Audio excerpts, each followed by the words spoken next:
Doctor साहब, मेरा बच्चा बच तो जाएगा ना? मैं बड़ी उम्मीद भरी नजर से डॉक्टर के चेहरे को देख रहा था। भगवान सब ठीक करेगा, आप दुआ कीजिए।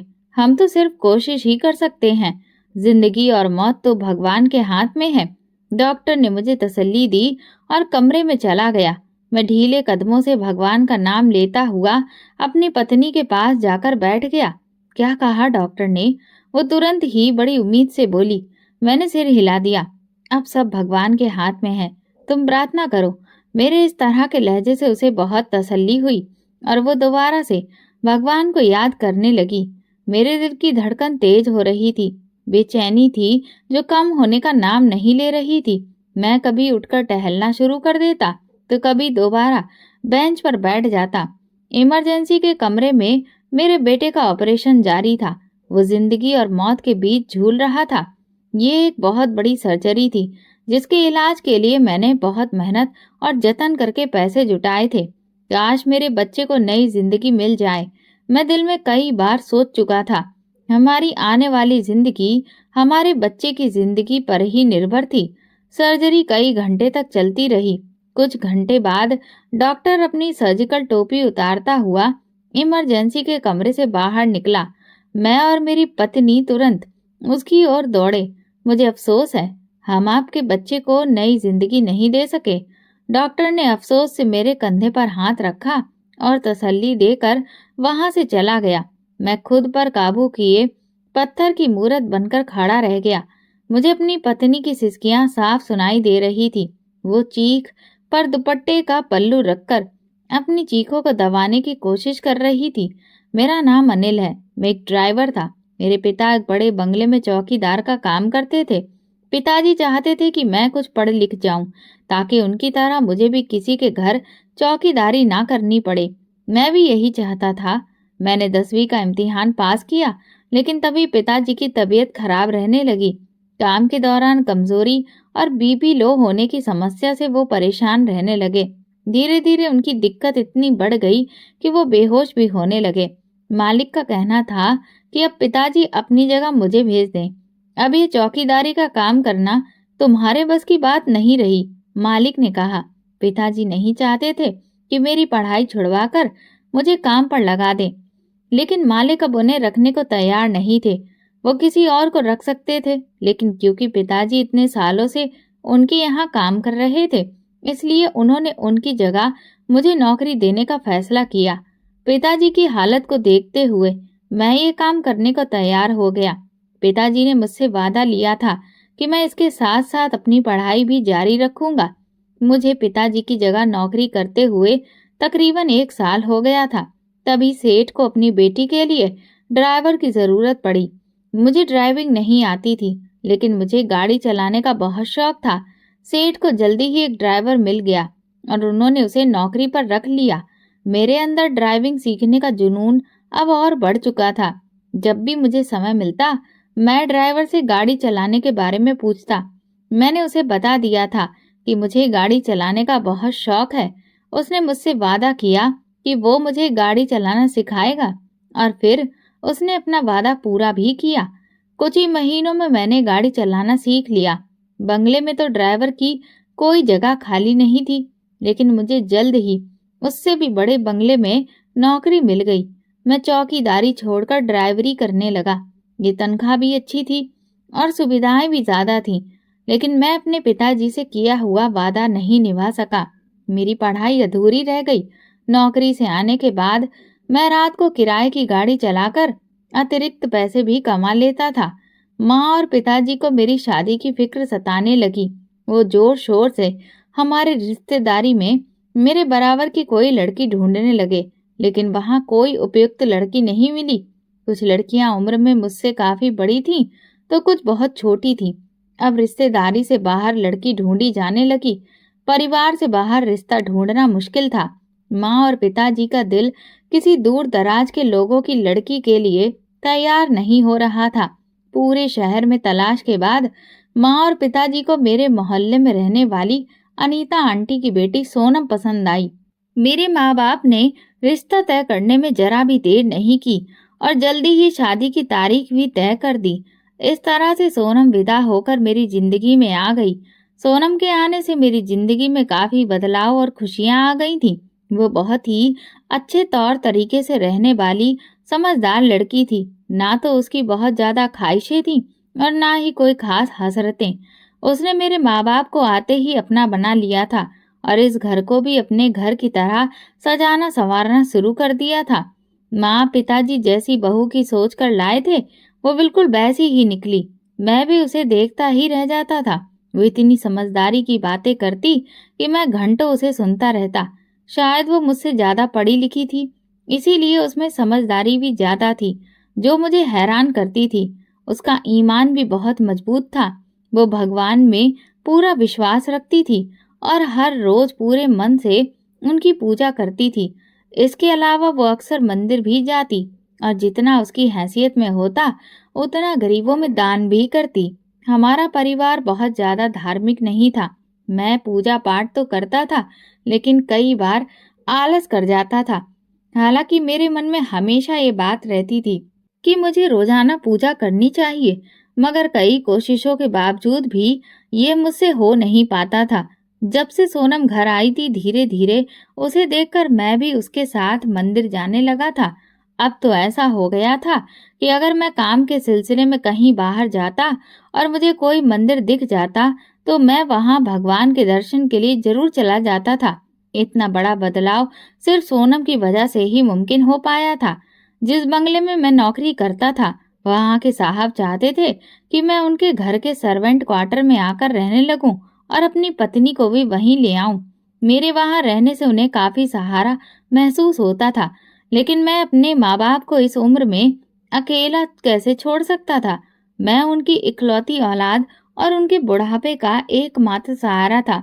मेरे मालिक का नाम रमन पटेल था। उनके 2 बेटे और एक बेटी थी, लेकिन उनके दोनों बेटे विदेश में रहते थे। यहाँ सिर्फ उनकी बेटी ही उनके साथ रहती थी। साहब अपनी पत्नी के गुजर जाने के बाद बहुत अकेले पड़ गए थे। उनकी पत्नी की बीमारी के दौरान मैं ही उन्हें अस्पताल ले जाता था और वहां ठहरता था। इसी वजह से साहब मुझसे काफी करीब हो गए थे। वो मुझसे अपने दिल की बातें भी कर लेते थे और अपना सुख दुख भी बांट लेते थे। मैं उनकी बातें सुनकर उन्हें तसल्ली देने की कोशिश करता। उनके बेटों के पास इतना भी समय नहीं था कि वे अपने पिता को रोज फोन करके हाल चाल पूछ सकें। यहाँ तक कि अपनी माँ के अंतिम संस्कार पर भी वे सिर्फ फॉर्मेलिटी निभाने के लिए आए थे। जैसे ही उन्होंने रीति रिवाज पूरे किए, वे तुरंत यहाँ से वापस चले गए। साहब की बेटी भी अपनी मनमर्जी से जीती थी। वो अक्सर बन ठन कर घर से बाहर निकल जाती थी। मैं अपने माँ बाप को अकेला छोड़कर पत्नी को लेकर सर्वेंट क्वार्टर में रहने के लिए नहीं जाना चाहता था। पहले पहल तो मैं साहब को टालता रहा, लेकिन जब उन्होंने अपनी जिद पर ज्यादा जोर दिया तो मुझे उन्हें बताना पड़ा कि मैं अपने माता पिता का इकलौता बेटा हूँ और उन्हें अकेला नहीं छोड़ सकता। मेरी ये बात सुनकर साहब खामोश हो गए, मगर कुछ देर बाद उन्होंने मुझे एक पेशकश की। अगर तुम चाहो तो अपने माँ बाप को भी साथ ला सकते हो। हमारा सर्वेंट क्वार्टर पूरा खाली है और वहाँ कोई और नहीं रहता। वहाँ 2 कमरे हैं, एक में तुम्हारे माँ बाप रह सकते हैं और दूसरे में तुम अपनी पत्नी के साथ। साहब की इस पेशकश को सुनकर मैं कुछ हैरान हुआ, क्योंकि ये बहुत बड़ी बात थी। मैंने अपने माँ बाप से इस बारे में बात की तो वह भी तैयार हो गए। पिताजी अब वैसे भी कोई खास काम नहीं करते थे, तो वे यहाँ रहें या वहाँ, उनके लिए कोई फर्क नहीं पड़ता था। मैंने अपने पिताजी का घर किराए पर दे दिया और अपनी पत्नी और माता पिता के साथ साहब के बंगले के सर्वेंट क्वार्टर में शिफ्ट हो गया। अब मैं साहब के और भी करीब हो गया था। वो जहाँ भी जाते मुझे ही अपने साथ ले जाते। अगर वे बीमार पड़ जाते तो मैं उनकी देखभाल करता। उनकी जरूरत का सामान भी मैं ही ला कर देता। साहब मुझ पर अब पहले से भी ज्यादा भरोसा करने लगे थे। एक दिन साहब की तबीयत बहुत खराब थी। वो घर से बाहर किसी काम के लिए नहीं निकले और बाहर के काम के लिए उन्होंने मुझे अकेले ही भेज दिया। शाम को उन्होंने मुझे फोन कर दवाइयाँ लाने के लिए कहा। जब मैं दवाइयाँ लेकर वापस लौटा और उन्हें देने के लिए घर में दाखिल हुआ तो मुझे साहब की बेटी की तेज तेज बोलने की आवाज सुनाई दी। मैं आपको पहले भी बता चुकी हूँ डैड, मैं शादी करूंगी तो सिर्फ विक्की से। इसके अलावा मैं किसी और के बारे में सोच भी नहीं सकती। मगर निकिता, वो हमारे दुश्मनों में से है। मैं तुम्हें बिल्कुल भी इस बात की इजाजत नहीं दूंगा कि तुम हमारे दुश्मन के बेटे से शादी करो। वो आपके दुश्मन है डैड, मेरे नहीं। मैं आपकी जाति दुश्मनी के पीछे अपनी मोहब्बत को कुर्बान नहीं कर सकती। और वैसे भी आपकी इजाजत मांग कौन रहा है? मैं अपनी मर्जी से फैसला करने का अधिकार रखती हूँ। ये मत भूलो कि मैं तुम्हारा बाप हूँ और तुम मेरी मर्जी के बिना ये शादी नहीं कर सकती हो। साहब जी ने आखिरी कोशिश की थी, लेकिन उनकी आवाज में मायूसी मैं पहले ही देख चुका था। आपने मेरी माँ के साथ जो किया, उसके बाद आप मुझसे उम्मीद ना रखें कि मैं आपकी बात मानकर अपनी जिंदगी बर्बाद करूंगी। मुझे मेरी जिंदगी का फैसला करने से मत रोकिए। खुशियों पर मेरा भी अधिकार है। मैंने सारी जिंदगी अकेलापन झेला है। माँ की मौत के बाद मैं किस कदर अकेली हूँ, इसका आपको अंदाजा भी नहीं है। वो चिल्लाई, दरवाजा खटखटाया और तेजी से बाहर निकल गई। वो बाहर खड़े मुझे देखकर वो चौंक गई, फिर सिर झटक कर आगे बढ़ गई, जबकि मैं कुछ उलझन में पड़ा दरवाजा खटखटाकर साहब के कमरे में दाखिल हो गया। साहब की आंखों में आंसू देखकर मेरा दिल धक्क से रह गया। साहब, मैं आपकी दवाई ले आया, मैंने धीरे से कहा। उन्होंने हाथ के इशारे से दवाइयां मेज पर रखने को कहा और खुद दोनों हाथों से सिर पकड़कर बैठ गए। कुछ दिनों के बाद सोनम की तबीयत खराब रहने लगी। वो हर वक्त अपने पैरों और सिर में दर्द की शिकायत करती। मैं उसे जबरदस्ती डॉक्टर के पास लेकर गया, हालांकि वो जाने को तैयार नहीं थी। उसे लगता था कि ये मौसम में बदलाव की वजह से हो रहा है, लेकिन डॉक्टर ने जो खुशखबरी सुनाई, उसे सुनकर मैं हैरान रह गया। मुझे यकीन नहीं हो रहा था कि मैं इतनी जल्दी पिता बनने वाला था। मेरा दिल चाहता था कि मैं चिल्लाकर सारी दुनिया को बताऊं कि भगवान ने मुझे कितनी बड़ी खुशी से नवाजा है, जबकि सोनम कुछ परेशान और घबराई हुई थी। शायद अपनी तबीयत की वजह से मैं अपने माता पिता की इकलौती संतान था और हमारे कोई खास रिश्तेदार भी नहीं थे जिनके बच्चे मेरे हम उम्र होते और बचपन में मेरे साथ खेलते। मोहल्ले के लड़कों से भी मेरी ज्यादा दोस्ती नहीं थी, इसलिए मुझे छोटे बच्चों से बेहद लगाव था। जब भी मैं अपने मोहल्ले या रिश्तेदारी में किसी छोटे बच्चे को देखता तो लपक कर उसे गोद में उठा लेता। अब मेरा अपना बच्चा आने वाला था तो भला मैं खुश क्यों ना होता। मैं जल्दी से सोनम को घर ले आया और रास्ते में मिठाई का डिब्बा भी ले लिया। मैंने अपने माँ बाप को ये खुशखबरी सुनाई तो वे भी खुशी से झूम उठे। उनके बेटे के यहाँ औलाद आने वाली थी। घर में नन्हे मुन्ने की किलकारियां गूंजने वाली थी। हमारे घर का माहौल ऐसा था जैसे बच्चे के आने की खबर नहीं मिली, बल्कि बच्चा घर में ही आ गया हो। मेरे माँ बाप हाथ में मिठाई का डिब्बा लिए हंस हंस कर लोट पोट हो रहे थे। सबके चेहरे पर खुशियां थीं, जबकि मेरी प्रार्थना थी कि हमारी खुशियां इसी तरह बनी रहे। मैं चाहता था कि ये खुशखबरी जल्दी से जल्दी साहब को भी सुनाऊं, इसलिए मिठाई प्लेट में रखकर उनके लिए भी ले गया। जैसे ही मैं दरवाजा खटखटाकर अंदर दाखिल हुआ, ये देखकर हैरान रह गया कि साहब अपने बिस्तर से नीचे गिरे पड़े थे और बेहोशी की हालत में थे। मैं भागकर उनके पास गया और उन्हें उठाने की कोशिश करने लगा। मैंने 2-3 बार आवाज दी, लेकिन उन्होंने कोई जवाब नहीं दिया। मैं घबराकर चौकीदार को बुलाया और फिर साहब को उठाकर गाड़ी में डालकर फौरन अस्पताल पहुंचा। मेरे पास साहब की बेटी का नंबर भी नहीं था और जल्दबाजी में मैं उनका मोबाइल भी साथ लाना भूल गया था। मैंने चौकीदार से कहा कि अगर साहब की बेटी आए तो उसे फौरन जानकारी दे देना कि उसके पिता अस्पताल में भर्ती हैं, जबकि मैं अस्पताल के बाहर एक बेंच पर सिर पकड़कर बैठ गया। साहब का इलाज शुरू हो चुका था। वो अक्सर मेरे साथ इसी डॉक्टर के पास आते थे, इसलिए मैं उन्हें इसी अस्पताल में ले आया जहां उनकी पत्नी का भी इलाज हुआ था। डॉक्टर साहब उनकी पत्नी को भी बहुत अच्छे से जानते थे, इसलिए उन्होंने तुरंत इलाज शुरू कर दिया। लेकिन मैं चाहता था कि यहाँ पर साहब का कोई अपना भी मौजूद रहे। मुझे समझ में नहीं आ रहा था कि मैं उनके बेटों से कैसे संपर्क करूं। सुबह से शाम हो गई, मगर साहब की बेटी का कोई अता पता नहीं था। साहब के मोबाइल में से भी उसका नंबर नहीं मिला। ऐसा लग रहा था कि साहब ने खुद उसका नंबर डिलीट कर दिया था। तभी डॉक्टर मेरी तरफ आते दिखे तो मैं तुरंत उठ खड़ा हुआ। उनके बेटे और बेटी में से अभी तक कोई नहीं पहुंचा? डॉक्टर ने हैरानी से पूछा। मेरी किसी से बात ही नहीं हो पाई। मैंने सिर हिला दिया। चलो, घबराने की कोई बात नहीं। कुछ ही देर में रमन जी को होश आ जाएगा। ज्यादा टेंशन लेने की वजह से उनके दिमाग पर अटैक हुआ है। इसी वजह से वे बेहोश हो गए। अभी तो मैं कुछ कह नहीं सकता। जब उन्हें होश आएगा तभी पता चलेगा कि उनके स्ट्रोक ने उनके शरीर पर क्या असर डाला है। तुम फिक्र मत करो, वे कुछ देर में होश में आ जाएंगे। डॉक्टर तसल्ली देकर वहां से चला गया, जबकि मैं दोबारा बेंच पर बैठ गया। रमन साहब को कुछ घंटे में ही होश आ गया। उन्होंने सबसे पहले मुझे अपने पास बुलाया।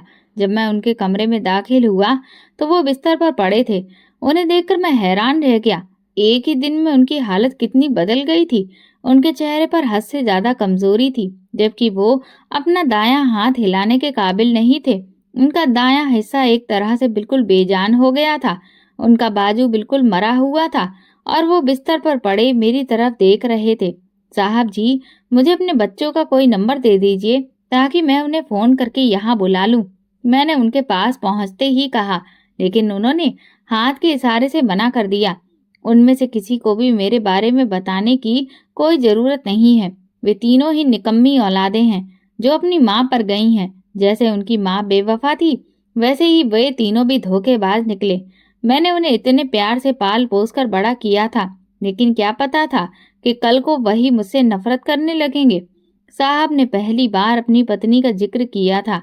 वे मुझसे काफी करीब थे और अपना दुख दर्द मुझसे साझा करते थे, लेकिन आज तक उन्होंने कभी अपनी पत्नी के बारे में कुछ भी नहीं कहा था। मैं चुपचाप सुनता रहा। साहब के आदेश की अवहेलना मैं नहीं कर सकता था, मगर मैं चाहता था कि बिना उन्हें बताए उनके बेटों को यह खबर दे दूं।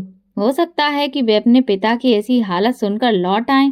साहब इस वक्त गुस्से और दुख में थे, इसलिए ऐसा कह रहे थे। लेकिन एक औलाद अपने माँ बाप से आखिर कब तक नाराज रह सकती है? ये बात मुझे हजम नहीं हो रही थी। मेरा दिल साहब के लिए हमदर्दी से भरा हुआ था। तुम एक काम करना, जैसे ही मेरी तबीयत बेहतर हो, एक वकील को बुलाना। मैं अपनी जायदाद और मकान का फैसला करना चाहता हूँ। साहब ने कहा। मैं ये सुनकर सन्न रह गया। फिक्र मत कीजिए, बस आप एक बार ठीक हो जाइए, इसके बाद खुद सारे मामले का फैसला कर लीजिएगा। जल्दी से ठीक होकर घर चलिए। मैंने उन्हें तसल्ली दी तो उन्होंने खामोशी से अपनी आंखें बंद कर लीं, मगर उनकी आंखों से गिरते आंसू साफ देख सकता था मैं। भगवान ने जल्दी ही मुझे एक प्यारा सा बेटा दिया। मेरी खुशी का कोई ठिकाना नहीं था। मुझे ऐसा लग रहा था जैसे मैं हवा में उड़ रहा हूँ। मैंने अस्पताल से ही फोन कर अपने माता पिता को ये खुशखबरी सुना दी। वे कुछ ही देर में दौड़े चले आए। हम सब बहुत खुश थे। भगवान ने हम पर बहुत बड़ा उपकार किया था। मेरी पत्नी की तबीयत बिल्कुल ठीक थी। मुझे तो सब्र ही नहीं हो रहा था। मैं चाहता था कि मेरा बेटा जल्दी बड़ा हो ताकि मैं उसके साथ खेलूं, उसे कंधे पर बिठाकर घुमाऊं, मगर मेरी खुशियों को ना जाने किसकी नजर लग गई थी। मेरा बेटा 2 साल का हो गया था। एक दिन वो खेलते खेलते अचानक गिर गया और बेहोश हो गया। मैं डर गया। मैं तुरंत उसे अस्पताल लेकर भागा। डॉक्टर ने अच्छे से चेकअप किया, लेकिन जो खबर सुनाई उसे सुनकर मेरी रूह कांप गई। तुम्हारे बेटे के दिल में छेद है, इसकी सर्जरी करनी होगी। सर्जरी के अलावा और कोई इलाज नहीं है, लेकिन अभी इसकी उम्र कम है, इसलिए इसे थोड़ा और बड़ा होने दो। तब तक जो दवाइयां मैं देता हूँ वो इसे खिलाते रहो, जिससे इसे थोड़ी राहत मिलेगी। ये सुनकर मैं सदमे में आ गया। मुझे यकीन ही नहीं हो रहा था कि मेरा बेटा इतना बीमार हो सकता है। उसके दिल में जन्म से ही छेद था, मगर हमें कभी पता ही नहीं चला। डॉक्टर ने हमें ढेर सारी दवाइयां देकर घर भेज दिया। मैं भारी मन से अपने बेटे को गोद में लिए अस्पताल से घर लौट आया। मेरी जिंदगी की रोशनी मेरा बेटा ही था। मैं उसकी जान बचाने के लिए कुछ भी कर सकता था। मुझे अपने बेटे की बीमारी के बारे में साहब को बताने का मौका ही नहीं मिला। मैं इतना दुखी था कि 2 दिन तक अपने कमरे से बाहर ही नहीं निकला। बस अपने बेटे को गोद में लिए बैठा रहा। साहब ने भी मुझे नहीं बुलाया। मैं अपने बच्चे से अलग होने के बारे में सोच भी नहीं सकता था। काश मैं किसी तरह अपना दिल निकालकर अपने बच्चे के दिल में लगा सकता, लेकिन ऐसा मुमकिन नहीं था। अगर होता तो मैं ये काम सबसे पहले कर लेता। तीसरे दिन मैं हिम्मत करके बाहर निकला। मैं चाहता था कि साहब को जाकर अपने बच्चे की बीमारी के बारे में बताऊं, लेकिन मुझे ये मौका ही नहीं मिला। साहब तो अब इस दुनिया में ही नहीं रहे थे। चौकीदार ने मुझे ये खबर दी तो मैं हैरानी से उसे देखने लगा। कल रात साहब की बेटी आई थी, वो उन्हें अस्पताल ले गई थी। उनकी तबीयत बहुत खराब थी और अभी कुछ देर पहले ही उनके मरने की खबर आई है। मुझे यकीन नहीं हो रहा था कि साहब इतनी जल्दी हमें छोड़कर चले गए। वे काफी लंबे समय से बीमार थे। अब तो उन्होंने घर से निकलना भी बिल्कुल बंद कर दिया था। वे हर वक्त अपने कमरे में ही रहते थे। उनकी बेटी ने अपनी मर्जी से शादी कर ली थी। अब वो सिर्फ अपने पिता के अंतिम संस्कार के लिए आई थी। साहब के बेटे भी उनकी अंतिम विदाई में शामिल हुए थे, लेकिन जैसे ही साहब का अंतिम संस्कार हुआ, वे सब आपस में जायदाद और जमीन बांटने लगे। हम ये बंगला जल्द ही बेच देंगे, तब तक तुम लोग अपने रहने का कोई इंतजाम कर लो, साहब के बेटों ने हमें कहा। हम सब हैरान होकर उन्हें देखने लगे। मैं इतनी जल्दी अपना इंतजाम कहाँ से करता? ऊपर से मेरा बेटा इतना बीमार था और उसके इलाज के लिए पैसों की जरूरत थी। लेकिन साहब के मरते ही हमारा दाना पानी भी छिन गया था। वैसे भी उन लोगों को इस घर से कोई खास लगाव नहीं था। वो तो खुद विदेश में रहते थे। मैं यहाँ पर कुछ समय तक रहूंगी। इस घर को मत बेचो। जब मैं इसे खाली करूंगी तभी इस बंगले को बेचना, साहब की बेटी ने कहा तो मेरे दिल को कुछ तसल्ली मिली। उसके भाइयों ने भी हामी भर दी। ठीक है, जब तक चाहो रह सकती हो, हमें कोई ऐतराज नहीं, उन्होंने कहा। मैं उम्मीद भरी नजरों से साहब की बेटी की तरफ देखने लगा कि शायद उसे नौकरियों की जरूरत पड़े और वो हमें यहाँ रहने दे, जिससे हमारी नौकरियां सुरक्षित रहें। साहब की बेटी ने मुझे और चौकीदार को नौकरी से नहीं निकाला। हम अपनी ड्यूटी पर लगे रहे, लेकिन उसने हमें खास हिदायतें दी। अगर मेरा पति तुम्हें गेट पर नजर आए तो उसे अंदर मत आने देना, उसने सख्त लहजे में कहा। मैंने उसकी बात मान ली। उसने चौकीदार को भी यही आदेश दिया और फिर तेज कदमों से अंदर चली गई। साहब ने उसे मना किया था कि वो बिक्की से शादी ना करे, मगर फिर भी वो अपनी मर्जी से शादी करके चली गई थी। अब जब वो गर्भवती थी तो अपने पति से अलग होकर यहाँ वापस आ गई थी। इन अमीर घरों की लड़कियों का कोई भरोसा नहीं होता। फैसला तो अपनी जिद से करती हैं, मगर उसे निभाने तक नहीं जाती। मैं अफसोस भरी सोच में डूबा अपने क्वार्टर की तरफ लौट आया। मेरी तो खुद की जिंदगी लुट चुकी थी। एक तरफ अपने बच्चे की बीमारी का गम था, ऊपर से साहब की मौत का दुख भी। अगर साहब जिंदा होते तो वे मेरी मदद जरूर करते, लेकिन अब उनकी बेटी से जाकर पहले ही दिन मदद कैसे मांग सकता था? वो अभी अपने पिता के निधन के बाद इस घर में लौटी थी। मुझे उम्मीद थी कि वो तुरंत मुझ पर कोई एहसान नहीं करेगी, क्योंकि वो मुझे ज्यादा पसंद भी नहीं करती थी। डॉक्टर ने मुझे सख्त हिदायत दी थी कि मेरे बेटे को ज्यादा खेल कूद करने से मना करा। ज्यादा थकने से वो बेहोश हो जाता था, इसलिए हम उसे बहुत संभाल कर रखते थे। बेटे को स्कूल जाने का बहुत शौक था, मगर उसकी सेहत को देखते हुए उसे घर में ही रखा गया। मेरी पत्नी उसे खुद पढ़ाती थी, जिससे उसका मन लगा रहे। मेरे माँ बाप भी बहुत परेशान थे। इतनी बड़ी बीमारी और दुखों ने उन्हें कमजोर कर दिया था। पैसों की तंगी सबसे बड़ी समस्या थी। पिताजी ने कहा, तुम वो मकान बेच दो जो किराए पर चढ़ा रखा है, उससे मिले पैसों से बेटे का इलाज करवा लो। मेरा इरादा मकान बेचने का नहीं था, क्योंकि उससे हर महीने कुछ आमदनी हो रही थी। अगर मेरी नौकरी चली जाती तो खाने पीने के भी लाले पड़ जाते, मगर मेरे पास और कोई चारा भी नहीं था। मैं कोशिश कर रहा था कि कहीं से उधार पैसे मिल जाएं, मगर बेटे की सर्जरी सस्ती नहीं थी। उस पर लाखों रुपए खर्च होने थे जो मेरे पास नहीं थे। मेरी थोड़ी बहुत जमा पूंजी थी, मगर वो काफी नहीं थी। हर महीने बेटे की दवाइयों पर हजारों रुपए खर्च हो रहे थे, जिसमें जमा पूंजी भी खत्म हो रही थी। पापा उठो! मेरे बेटे की पुकार सुनकर मैं चौंक कर जागा। मैंने उसे कुछ देर पहले ही सुलाया था, मगर वो बिस्तर से नीचे गिरा पड़ा था। मैं फौरन उठा और उसे गोद में उठाया। क्या हुआ? वो लंबी लंबी सांसें ले रहा था, मगर बोल नहीं पा रहा था। बेटा, कुछ नहीं होगा, तुम ठीक हो जाओगे। मैंने उसे तसल्ली दी और तुरंत अपनी पत्नी को बुलाया। वो भाग कर आई और घबराई हुई बोली, क्या हुआ? इसकी तबीयत बहुत खराब हो रही है। मैं इसे साहब की गाड़ी में अस्पताल ले जा रहा हूँ, तुम जल्दी से आ जाओ। मेरी पत्नी ने दौड़कर उसकी मेडिकल फाइल उठाई और गाड़ी में आ बैठी। मैंने माँ और पिताजी को हालात बताकर फौरन अस्पताल की ओर गाड़ी दौड़ा दी। डॉक्टर ने मेरे बेटे को अस्पताल में भर्ती कर लिया और इलाज शुरू कर दिया। डॉक्टर साहब बताइए, मेरे बेटे को क्या हुआ है?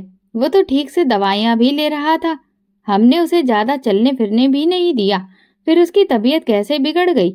डॉक्टर ने गंभीरता से कहा, आपके बेटे की सर्जरी बहुत जरूरी है। उसकी हालत काफी खराब है। अगर जल्द ऑपरेशन नहीं हुआ तो उसकी जान को खतरा हो सकता है। मैं ये सुनकर सन्न रह गया। डॉक्टर साहब, ऑपरेशन में कितना खर्चा आएगा? कम से कम 10 लाख रुपए लगेंगे। इससे कम में सर्जरी मुमकिन नहीं है। इतनी जल्दी मकान भी नहीं बिक सकता था। मैं क्या करता? डॉक्टर साहब, आप ऑपरेशन की तैयारी करें, मैं पैसों का इंतजाम करता हूँ। ये कहकर मैं अस्पताल से निकल पड़ा। मैं घर जाकर माँ बाप को बेटे की हालत के बारे में बताने लगा। पिताजी फिर बोले, मकान बेच दो, और कोई रास्ता नहीं है। इतनी जल्दी मकान कैसे बिकेगा? मैं कुछ और इंतजाम करता हूँ। मैंने कहा, मैं मैडम से बात करता हूँ, शायद वो कुछ मदद कर सके। अगर साहब होते तो मुझे पैसे मांगने की जरूरत भी नहीं पड़ती, वे खुद ही मुझे पैसे निकाल कर दे देते। मैं उम्मीद के साथ मैडम के पास पहुंचा। क्या बात है? मुझे बाजार जाना था और तुम कहाँ गायब हो गए? उसने आते ही डांटा। मैडम, मेरा बच्चा बहुत बीमार है, वो अस्पताल में भर्ती है। मुझे इलाज के लिए पैसों की जरूरत है। अगर आपके पास 5 लाख रुपए हो तो मुझे उधार दे दीजिए, मैं वापस कर दूंगा। उसने पूरा सा मुंह बनाकर मुझे देखा। तुम्हारा दिमाग खराब है क्या? तुम 5 लाख रुपए ऐसे मांग रहे हो जैसे 5 रुपए की बात कर रहे हो। मेरे पास इतने पैसे नहीं हैं। मैं खुद अपने पति का घर छोड़कर यहाँ आ गई हूँ। तुम्हें पता है कि जायदाद में सारा हिस्सा तो मेरे भाई ही ले गए हैं। बस ये एक घर बचा है जिसे मैंने जैसे तैसे उनके हाथ जोड़कर बेचने से रोका। मेरे पास कोई आमदनी का जरिया भी नहीं है। थोड़ी बहुत बचत थी, उसी से गुजारा कर रही हूँ। मैं तुम्हें पैसे नहीं दे सकती। मैडम ने मुझे अपनी परेशानी बता दी। मैं चुपचाप सर झुकाए लौटने लगा। तभी अचानक पीछे से मैडम के चीखने की आवाज आई। मैं तेजी से पलटा। वो सोफे से गिरने वाली थी। जल्दी गाड़ी निकालो, मुझे अस्पताल जाना होगा। मैंने फौरन गाड़ी निकाली और उसे अस्पताल ले गया जहां मेरा बेटा भर्ती था। ये वही अस्पताल था जहां साहब ने दम तोड़ा था। मैं अस्पताल में सर झुकाए परेशान बैठा था। अभी तक उम्मीद का कोई भी सहारा मेरे हाथ नहीं आया था। बस सिर्फ एक मैडम ही थी, मगर उन्होंने भी मुझे पैसे देने से मना कर दिया था। उनके पास पैसे होते भी तो वे क्यों देती? वे साहब जी की बेटी थी, मगर वे बिल्कुल भी साहब जी पर नहीं गई थी। वैसे भी वे खुद ऐसी हालत में थी कि इस वक्त दूसरों की मदद करने के बारे में सोचती या फिर अपने आप को संभालती। मैडम के बेटा हुआ, ये बात उनकी नौकरानी ने मुझे आकर बताई, मगर इससे मुझे कोई खास खुशी नहीं हुई। मैडम के बेटे होने से भला मुझे क्या मतलब था? मुझे तो अपने बेटे की जान बचाने की फिक्र थी। अच्छी बात है, मैंने हल्के अंदाज में कहा और दोबारा से अपना सिर हाथों पर रखकर बैठ गया। मुझे पता चला कि तुम्हें पैसों की जरूरत है। मुझे अपने दाएं तरफ से एक अजनबी आवाज सुनाई दी तो मैं चौंक कर उधर देखने लगा। वो आदमी मेरी ही बेंच के दूसरे कोने पर पांव रखकर बैठा हुआ था और बड़े ही सुकून भरे अंदाज में मुझे देख रहा था। मैंने उसका हुलिया देखा। वो पैंट शर्ट पहने हुए था और शकल से ही किसी अमीर परिवार का इंसान लग रहा था। मैं जो कोई भी हूँ, इससे तुम्हें कोई मतलब नहीं होना चाहिए। हाँ, तुम मुझे अपना शुभ चिंतक समझ सकते हो, क्योंकि मैं तुम्हारे बेटे के इलाज के लिए पैसे देने आया हूँ, उसने कहा। उसकी बात सुनकर मैं हैरान रह गया और तुरंत सीधा होकर बैठ गया। ये आप क्या कह रहे हैं? क्या आप सच में मेरे बेटे के इलाज के लिए पैसे देंगे? मैंने खुशी से पूछा तो उसने सिर हिलाकर हामी भर दी। हाँ, क्यों नहीं, 5 लाख तो क्या, मैं तुम्हें 10 लाख रुपए देने को तैयार हूँ, क्योंकि ऑपरेशन के बाद भी तो उसके इलाज के लिए पैसों की जरूरत पड़ेगी।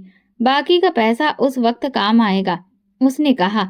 मैं आपकी एक एक पाई लौटा दूंगा, मैंने जज्बाती आवाज में कहा। मेरा दिल उम्मीद से भर उठा था। अरे नहीं नहीं, इसकी कोई जरूरत नहीं है, मैं तुमसे पैसे वापस नहीं मांगूंगा, उसने नरम आवाज में कहा। तो मैं और भी हैरान रह गया। ये आप क्या कह रहे हैं? मैं तो आपको जानता भी नहीं और आप मेरी इतनी बड़ी मदद करेंगे, तो फिर पैसे क्यों ना दूं? मैं तुम्हारी मदद इसलिए कर रहा हूँ क्योंकि इसके बदले में तुम्हें मेरा एक काम करना होगा। उसने कहा तो मैं चौकन्ना हो गया। कैसा काम? मैंने हैरानी से पूछा। तुम्हारी मैडम के यहाँ बच्चा पैदा हुआ है, मुझे बस वो बच्चा ला कर दो। मैं तुम्हें 10 लाख रुपए नकद इसी वक्त देकर जाऊंगा। उसने कहा तो मैं सन्न रह गया। पर आप हैं कौन? मैंने आज से पहले इस आदमी को कभी नहीं देखा था। मैं विक्की हूँ, उस बच्चे का बाप। मुझे अपना बच्चा चाहिए। मैं अपने बच्चे को उस औरत के हाथ में नहीं छोड़ सकता जो खुद नशे की आदी है, जिसे अपने आप को नहीं संभालना आता। वो मेरे बच्चे को कैसे संभालेगी? लेकिन ये बहुत बड़ा जुर्म है। मैं एक माँ से उसका बच्चा कैसे छीन सकता हूँ? मैं सोच में पड़ गया। ज्यादा मत सोचो, अपने बच्चे की जिंदगी के बारे में सोचो। वैसे भी तुम बच्चा चुरा कर उसकी जिंदगी बर्बाद नहीं कर रहे, बल्कि वो तो सुरक्षित हाथों में होगा, अपने पिता के पास। मैं हैरान और परेशान था। मैं ऐसा कैसे कर सकता था? मैं वो बच्चा उठाकर साहब को कैसे दे सकता था? मुझे कुछ समझ में नहीं आ रहा था। मगर फिर मैं अपने बेटे की मोहब्बत के सामने हार गया। मैं अपनी पत्नी की आंखों से बहते आंसुओं के सामने बेबस हो गया। मैं अपने बेटे की उम्मीदों का सहारा बन गया था। मेरा बच्चा, हम 4 लोगों की मुस्कुराहट था। मैं उसे कैसे जाने देता? मैंने वही किया जो एक मजबूर बाप कर सकता था। मैंने मैडम का बच्चा उठाकर उसके बाप को सौंप दिया। मैडम को खबर भी नहीं हुई। मैं आसानी से उनके कमरे तक जा सकता था। घर से कोई भी सामान मंगवाना होता तो मैं ही मैडम के कमरे में देने जाता था। मैडम बाथरूम में गई तो मैंने बच्चा उठाया और विक्की को सौंप दिया। ये काम मेरे लिए कुछ मुश्किल साबित नहीं हुआ। विक्की तुरंत बच्चे को लेकर अस्पताल से निकल गया। कुछ देर बाद अस्पताल में हड़कंप मच गया। मैडम का बच्चा अस्पताल से गायब हो गया है। ये कैसे मुमकिन था? अस्पताल के लोग घबरा गए। पुलिस को बुला लिया गया। मेरे बच्चे को किसने चुराया है? मुझे बताओ, मेरे बच्चे को किसने चुराया है? मैडम गम की शिद्दत से बेहाल थी। मैं जानता था कि मैंने बहुत बड़ा जुर्म किया था, मगर मैं क्या करता? मेरे पास और कोई रास्ता नहीं था। मैडम की चीखें मुझसे बर्दाश्त नहीं हुई तो मैं कमरे से बाहर निकल आया। मेरे बेटे का ऑपरेशन शुरू हो चुका था। मैं उसकी जिंदगी के लिए दुआएं मांग रहा था। भगवान के आगे सिर झुकाए बैठा था। हे भगवान, मेरे बच्चे को बचा लो। पुलिस अस्पताल में चारों तरफ पूछताछ कर रही थी, मगर मेरे बच्चे का ऑपरेशन जारी था, इसलिए कोई मेरे पास नहीं आया और मुझसे कोई सवाल जवाब नहीं किया। जल्द ही पुलिस को बच्चे का सुराग मिल गया। बच्चा उसके बाप के पास है। वो बाप ही उसे उठाकर ले गया था। हम बाप से इस तरह से बच्चा लेकर आपको नहीं दे सकते। आपको अदालत में जाना होगा। पुलिस ने मैडम से कहा। विक्की बहुत अमीर था, जबकि मैडम के पास कोई सहारा नहीं था। मैडम के भाई भी उसका साथ देने के लिए तैयार नहीं थे, इसलिए मैडम के लिए बच्चा वापस लेना बहुत मुश्किल था। मेरे बेटे के ऑपरेशन को कई घंटे गुजर चुके थे। डॉक्टर अब तक कुछ नहीं बोले थे। मैडम अस्पताल से घर जाने के लिए निकली तो मेरे पास रुकी। मैंने सुना तुम्हारे बेटे का ऑपरेशन जारी है। उन्होंने मेरी तरफ देखे बिना पूछा। मैं चुपचाप खड़ा हो गया। तुम्हारे पास ऑपरेशन के पैसे कहाँ से आए? उनका ये सवाल सुनकर मेरे होश उड़ गए। मेरे पास उनके सवाल का कोई जवाब नहीं था। मैंने सर झुका लिया। वो कुछ पल मुझे देखती रही, फिर आगे बढ़ गई। लेकिन सर्जरी कामयाब नहीं रही। डॉक्टर ने 48 घंटे के बाद मेरे बेटे की मौत की खबर दी। मेरा दिल चाहता था कि मैं खुद को खत्म कर लूं, लेकिन फिर मैंने अपने बूढ़े माँ बाप और पत्नी के बारे में सोचा। हम सबकी खुशियां हमसे रूठ गई थीं, मगर जीने के लिए हिम्मत रखना जरूरी था। पिता ने मेरी हिम्मत बढ़ाई। विक्की से मिले पैसों से मैंने एक टैक्सी खरीद ली। अब मैं टैक्सी चलाने लगा। इसी से हमारा गुजारा होने लगा था, मगर हमारी जिंदगी से खुशियां हमेशा के लिए चली गई थी। मैं एक दिन अस्पताल के बाहर सवारी के इंतजार में खड़ा था। तभी एक औरत अपने बच्चे को लेकर टैक्सी में सवार हो गई। उसने उस वक्त बुर्का पहना हुआ था। उसने मुझे अगले स्टॉप पर चलने को कहा तो मैंने गाड़ी चला दी। रास्ते में उस औरत ने मुझसे गाड़ी रोकने के लिए कहा। आप यहाँ गाड़ी रोक दीजिए, मैं जरा खाना लेकर आती हूँ। वो बोली तो मैंने गाड़ी रोक दी। वो अपना बच्चा गाड़ी में ही छोड़कर खाना लेने चली गई, मगर काफी देर के बाद भी वो वापस नहीं लौटी तो मैं चौंक गया। वो अपने बच्चे को छोड़कर भाग गई थी। मैं होटल के अंदर उसकी तलाश करने गया, लेकिन अगर वो वहां होती तो मुझे दिखती। वो दूसरे दरवाजे से निकलकर कब की जा चुकी थी। मजबूरन मैं टैक्सी चलाता हुआ घर आ गया और बच्चा लाकर पत्नी के हवाले कर दिया। ये क्या है? वह हैरानी से बोली। कोई औरत टैक्सी में अपना बच्चा छोड़कर चली गई। मैंने पत्नी को बताया तो वो चौंक गई। उसने तुरंत ही बच्चे की चादर हटाकर देखा और एकदम से पीछे हट गई। मेरी भी जान निकलने लगी। उस बच्चे ने तो हमारे ही बच्चे के कपड़े पहने थे। जब मेरा बेटा पैदा हुआ था तो ऐसे ही छोटे कपड़े उसके भी थे। हम अपने बच्चे का सारा सामान मैडम के घर छोड़कर चले गए थे। उसके तन पर वही कपड़े थे जो मेरा बेटा छोटे पर पहनता था। मेरी पत्नी ने उसके सारे कपड़े संभाल कर मैडम के सर्वेंट क्वार्टर में रखे थे। उसकी कोई भी चीज किसी को नहीं दी थी। उसकी मौत के बाद हम लोग वापस पलटकर गए ही नहीं थे। ये सब क्या है? ये कपड़े तो मेरे बेटे के हैं। क्या भगवान ने हमें अपना बेटा वापस लौटा दिया है? मेरी पत्नी की आंखें जगमगाने लगी तो मैं हैरानी से उसे देखने लगा। ये क्या कह रही हो तुम? ये हमारा बच्चा नहीं है। तभी दरवाजे पर दस्तक की आवाज सुनकर मैं चौंक गया। मैं आगे बढ़कर दरवाजा खोला तो सामने पुलिस खड़ी थी। तुम अस्पताल से बच्चे को चुरा कर लाए हो। पुलिस ने अंदर आकर मुझे गिरफ्तार कर लिया। ये आप क्या कह रहे हैं? मैं बच्चा क्यों चुराऊंगा? तभी मुझे पुलिस के पीछे वही औरत दिखाई दी जो टैक्सी में सवार थी। यही मेरा बच्चा है। उसने लपक कर अपने बच्चे को उठा लिया। ये आदमी बच्चा चुरा कर लाया है। मैंने इसको अस्पताल में अपने कमरे में दाखिल होते देखा था। इसने मुझसे कोई बेहोशी की दवा पिलाई और मेरा बच्चा उठाकर ले आया। ये झूठ बोल रही है। मुझ पर तो बिजली गिर गई थी। पुलिस मुझे घसीटते हुए ले जाने लगी। मेरी पत्नी, माँ और पिताजी कमरे से निकलकर मेरे पीछे भागे। कहाँ ले जा रहे हो आप मेरे बेटे को? पिताजी ने पुलिस से मिन्नत करके पूछा। बाबा जी, आपके बेटे ने बच्चा चुराया है अस्पताल से। पिताजी ने मुझसे कहा। ये औरत भी तुम पर बच्चा चोरी का इल्जाम लगा रही है। क्या ये सच है? पिताजी, मैं सच कह रहा हूँ। मैंने इस औरत का बच्चा नहीं चुराया। ये औरत खुद टैक्सी में बच्चा छोड़कर चली गई थी। अच्छा, और मेरे बच्चे के बारे में तुम क्या कहोगे? तुमने मेरा बच्चा चुराया और उसके बदले 10 लाख रुपए लिए। दरवाजे से अंदर दाखिल होते ही मैडम बोली तो मैं हैरान होकर उन्हें देखने लगा। माँ और पिताजी भी चौंक गए। तुम कौन हो बेटी? पिताजी ने आगे बढ़कर पूछा। वो मेरे सामने आकर सीने पर हाथ लपेटकर खड़ी हो गई। आपका बेटा मुझे अच्छी तरह से जानता है कि मैं कौन हूँ। जिस थाली में खाया उसी में छेद कर दिया। नमक खाकर नमक का कर्ज नहीं चुकाया। मेरा बच्चा चुराकर उसके बाप को बेच दिया। वो तंज पर तंज मार रही थी, जबकि मैं शर्मिंदगी से नजर उठाने के काबिल नहीं था। ये क्या बात कर रही है? पिताजी ने मुझसे पूछा। मैं बहुत शर्मिंदा था, कुछ कहने के काबिल ही नहीं था। मैडम, मैं मानता हूँ कि मैंने आपको बच्चा चुराया था। मैंने अपने बेटे की जिंदगी बचाने के लिए ये किया था, मगर आपने अपने बच्चे की जिंदगी बचाने के लिए किसी और के बच्चे की जिंदगी दांव पर लगा दी। मेरी पत्नी की आंखों में दुख साफ झलक रहा था। मुझे नहीं पता था कि मेरा बच्चा नहीं बचेगा। मैं फूट फूट कर रो पड़ा। फिर भी इतने छोटे बच्चे को माँ से अलग करना न सिर्फ माँ के साथ बल्कि बच्चे के साथ भी गलत था। मुझे यकीन नहीं होता कि आपने मेरे बेटे की जिंदगी बचाने के लिए ऐसा किया। मेरी पत्नी को मेरे इस कारनामे पर विश्वास नहीं हो रहा था। तुम अपने मुंह से मान चुके हो कि तुमने बच्चा चुराया था, तो फिर ये बच्चा भी तुमने ही चुराया होगा। सिपाही बोला। नहीं इंस्पेक्टर, ये बच्चा इसने नहीं चुराया। मैडम ने सच बताया। दरअसल मैं इससे सच उगलवाने और इसका जुर्म कबूल करवाने के लिए ये सब कुछ कर रही थी। ये मेरी नौकरानी है और ये बच्चा इसी नौकरानी का है। इस शख्स ने मेरा बच्चा चुराया था, मगर मेरे पास ना तो कोई सबूत था और ना ही कोई गवाह।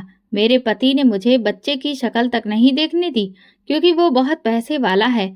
मैं अपने बच्चे को देखने के लिए तड़प रही थी, मगर मुझे पता चल गया था कि मेरे कमरे से बच्चा कौन चुरा सकता है, लेकिन मेरे पास इसके खिलाफ कोई सबूत नहीं था। इसलिए मैंने ये सब किया ताकि ये अपने जुर्म की सजा पा सके।